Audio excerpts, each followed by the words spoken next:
কামারহাটি পুরসভায় নিয়োগ দুর্নীতি মামলায় নাম জড়িয়েছে মদন মিত্রের, বিধায়ক মদন মিত্রের। আর সেই কারণে তার স্ত্রী এবং ছেলেকে তলব করা হয়েছে এনফোর্সমেন্ট ডিরেক্টরেটের তরফে।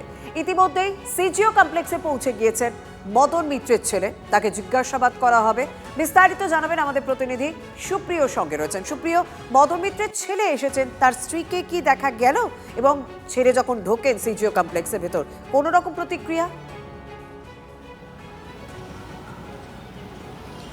শর্মিষ্ঠা, দেখো, মদন মিত্রের দুই ছেলে, তাদেরকে আজ ইডির তরফ থেকে জিজ্ঞাসাবাদের জন্য তলব করা হয়েছিল এবং সেই মর্মে নোটিশ দিন কয়েক আগেই তাদের কাছে পাঠানো হয়েছিল। আর সেই নোটিশের পরিপ্রেক্ষিতে আমরা যেটা দেখলাম, সকাল 11টায় সময় থাকলেও কিছু সময় পরে, অর্থাৎ কিছুক্ষণ আগেই কিন্তু মদন মিত্রের ছেলে শুভরূপ মিত্র তিনি ইডির দপ্তরে এসে পৌঁছেছেন এবং তার সঙ্গে বেশ কিছু নথিপত্র ছিল, সেটাও আমরা দেখলাম। একদম এনফোর্সমেন্ট ডিরেক্টরেটের তরফ থেকে কিন্তু বেশ কিছু নথিপত্র সহই তাকে সশরীরে হাজিরা দেওয়ার জন্য বলা হয়েছিল। তবে শুভরূপ মিত্র অর্থাৎ মদন মিত্রের এক ছেলে তিনি এসে হাজিরা হয়েছেন। অপর আরও একজন ছেলে যে তাকে কিন্তু এখনো পর্যন্ত আমরা হাজিরা দিতে দেখতে পাইনি।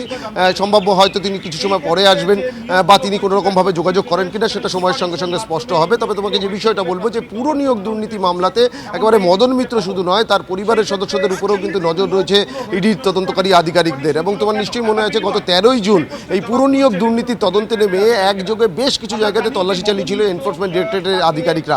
মদন মিত্রের কামারহাটি, ভবানীপুরের বাড়ি সহ আরও বেশ কয়েকটি জায়গাতে, এবং সেই তল্লাশিতে বেশ কিছু নথিপত্র তদন্তকারীদের হাতে আসে, এমনকি বেশ কিছু ব্যাংক অ্যাকাউন্টের লেনদেন তার পরিবারের সদস্যদের, যেগুলো তদন্তকারীদের বেশ সাসপিশিয়াস বলে বা সন্দেহজনক বলেই কিন্তু মনে হয়।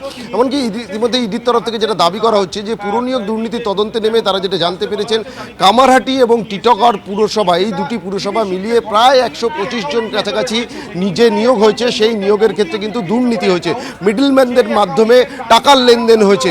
মূলত গ্রুপ ডি নিয়োগের ক্ষেত্রেই এই দুর্নীতি হয়েছে, এমনটাই কিন্তু ইডির দাবি। আর সেই তদন্তের ক্ষেত্রেই এই যে যাদেরকে নিয়োগ করা হয়েছিল তাদের নিয়োগের বিনিময়ে যে টাকার লেনদেন হয়েছে, সেই টাকা কোনোভাবে মদন মিত্র বা তার পরিবারের সদস্যদের কাছে পৌঁছেছে কিনা সেটাই কিন্তু এখন জানতে চাইছেন তদন্তকারীরা। আর সেই জন্যই কিন্তু মদন মিত্রের পরিবারের যারা সদস্য, অর্থাৎ তার স্ত্রী, যেটা আমরা জানতে পারছি, তাকে যেমন তলব করা হয়েছে, তার দুই ছেলে তাদেরকেও কিন্তু ইডির তরফ থেকে ডেকে পাঠানো হয়েছে। আমরা দেখলাম যে মদন মিত্রের ছেলে শুভরূপ মিত্র তিনি কিছু সময় আগেই বেশ কিছু নথিপত্র হাতে নিয়ে ইডির দপ্তরে এসে পৌঁছেছেন। অন্যদিকে মদন মিত্র তিনিও কিন্তু বারবার যেটা দাবি করেছেন, যে এই নোটিশের দেওয়ার পরেই যে তদন্তকারীদের সম্পূর্ণরূপে সহযোগিতা করবেন তিনি এবং তার পরিবারের সদস্যরা। মদন মিত্রকেও কিন্তু আগামী 29 তারিখ তলব করা হয়েছে ইডির তরফ থেকে। তবে তার আগে তার ছেলে তিনি সশরীরে এসে হাজিরা দিলেন। এখন যেটা দেখার, যে তাকে জিজ্ঞাসাবাদের মধ্যে দিয়ে তদন্তকারীরা এই পুরো নিয়োগ দুর্নীতি সংক্রান্ত কী তথ্য হাতে পান, অর্থাৎ আর্থিকভাবে এই বেনিয়মের যে নিয়োগ হয়েছিল, নিয়োগের ক্ষেত্রে যে দুর্নীতি হয়েছিল, তার মাধ্যমে তারা কোনোভাবে লাভবান হয়েছিলেন কিনা, বা তাদের অ্যাকাউন্টে কোনো টাকা পৌঁছেছিল কিনা, বা সেই টাকা কোনোভাবে কোনো সম্পত্তি তৈরির ক্ষেত্রে নিয়োগ করা হয়েছিল কিনা বা বিনিয়োগ করা হয়েছিল কিনা, সেগুলোই কিন্তু এখন স্পষ্ট হতে চাইছেন। কারণ ইতিমধ্যেই এই যে গত 13ই জুনের যে তল্লাশি, সেই তল্লাশিতে যে সমস্ত নথিপত্র বা ডিজিটাল এভিডেন্স তদন্তকারীদের হাতে এসে পৌঁছেছে, তার মধ্যে গিয়ে কিন্তু বেশ কিছু সাসপিশিয়াস লেনদেন রয়েছে। আর সেই লেনদেন সংক্রান্ত বিষয়ে স্পষ্ট হওয়ার জন্যই কিন্তু তদন্তকারীদের তরফ থেকে মদন মিত্রের পরিবারের সদস্যদের তলব করা হয়। তার ছেলে এসে পৌঁছেছেন। এখন যেটা দেখার, যে কতটা দীর্ঘ সময় ধরে তাকে জিজ্ঞাসাবাদ করা হয়, বা এই জিজ্ঞাসাবাদের মধ্যে দিয়ে এই পুরো নিয়োগ সংক্রান্ত কোনো তথ্য উঠে আসে কিনা, বা মদন মিত্রের কোনো প্রভাব কাজ করেছিল কিনা, বা মিডলম্যানদের মাধ্যমে যে আর্থিক লেনদেন হয়ে নিয়োগ হয়েছিল সেই সংক্রান্ত বিষয়ে তার পরিবারের সদস্যরা কোনো কিছু জানেন কিনা, সেটাই কিন্তু এখন। ধন্যবাদ সুপ্রিয়।